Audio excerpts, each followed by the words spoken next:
Midnight Sun here, and we're going to be doing Augmenting Simplified today. So to get started, it would be helpful to understand the full process of augmenting, so that has a little bit to do with Paragon. So I'm going to go ahead and open up my Paragon menu here, and just note that every Paragon point is 5 dexterity. We're going to use that later, and we've got some puzzle rings in our inventory over here, including an ancient puzzle ring, which we're going to set aside. Now, augmenting, the key ingredient is having an ancient item and having some gems to augment that ancient item with. In this case, it would be whatever gem is the best for you. And you can see I have primals. Primals can be augmented as well, and it'll say plus 625 dexterity for my character, or Caldesann's Despair, rank 125. So, moving on from there, we're going to go ahead and get a Petrified Scream. This is the other item needed to start the process of augmenting. And we have all of our gems listed over here at the bottom.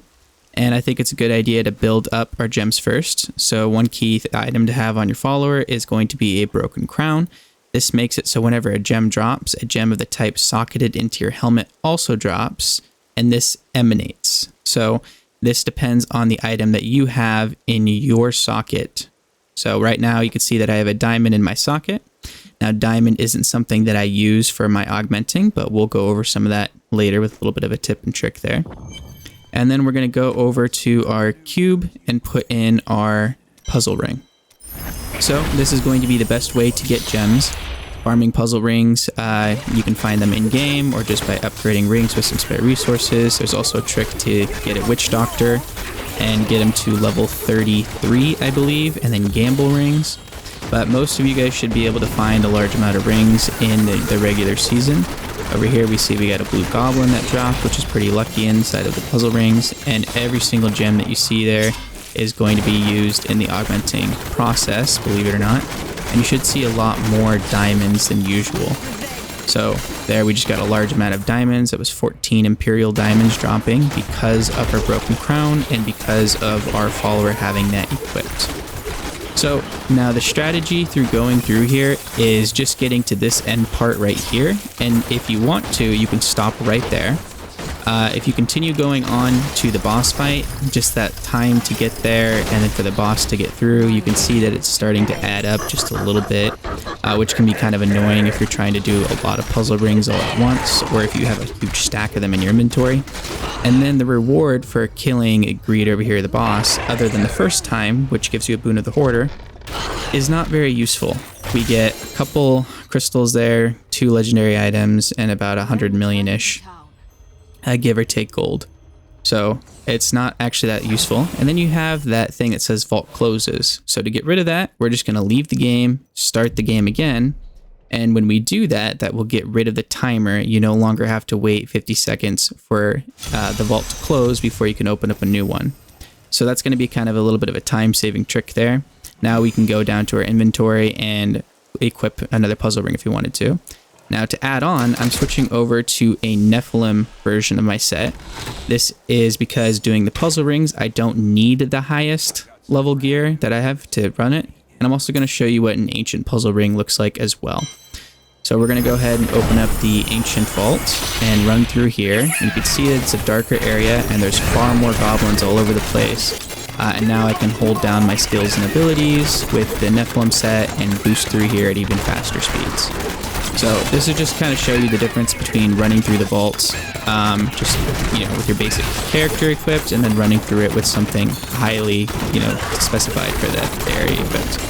So notice I'm also not picking anything up. That's because I'm not doing the boss fight with Greed. So I'm going to run through and target as many of these as possible. Look at all those diamonds. And then I'm going to run back and pick up everything that's left over. After doing that, I'm going to combine the gems, and if you have any Imperial gems, the goal here is to get to 81 gems crafted. So that's the kind of magic number, essentially, because you're going to try and upgrade these up all the way to a flawless royal gem. So you see when we do that, it gives us 27 royal gems, and when we go and craft those 27 royal gems to the maximum amount, it should give us 9 flawless royal gems. Now, people who are familiar with the game will probably know where I'm going to go with this, but if you're new, you might be wondering why I'm getting diamonds if I want to put dexterity on my character. Well, that's because of our good friend Squirt. So we're going to go ahead and make our way over to Squirt right now. And she has an item that's really great for gem swapping, which is used to convert gems to another type. So I have the Essence of Emerald over there, and I can go ahead and use that to switch it over to the green gems, which give you dexterity. You can tell this by the other category on the gem.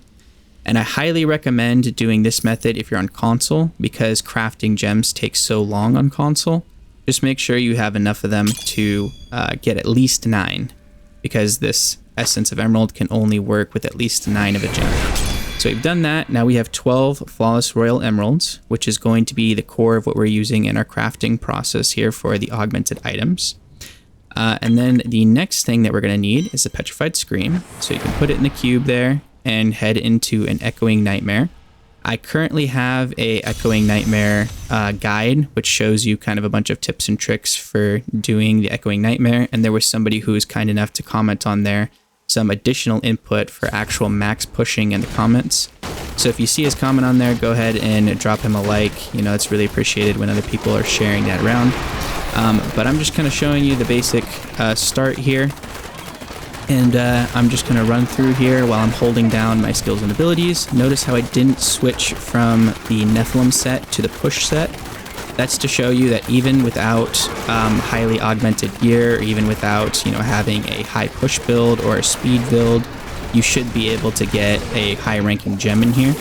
So we're at current tier 115, 116 here. You see I've almost died a couple times. It doesn't necessarily matter to get, you know, the highest quality gem that we possibly can, which is at least reaching current tier 126.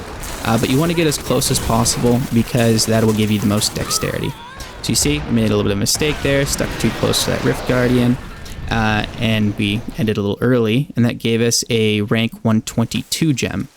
Now, if possible, you can go to a higher, greater rift and level this up just like any legendary gem. So I just did a 125 there, took me a little bit of time.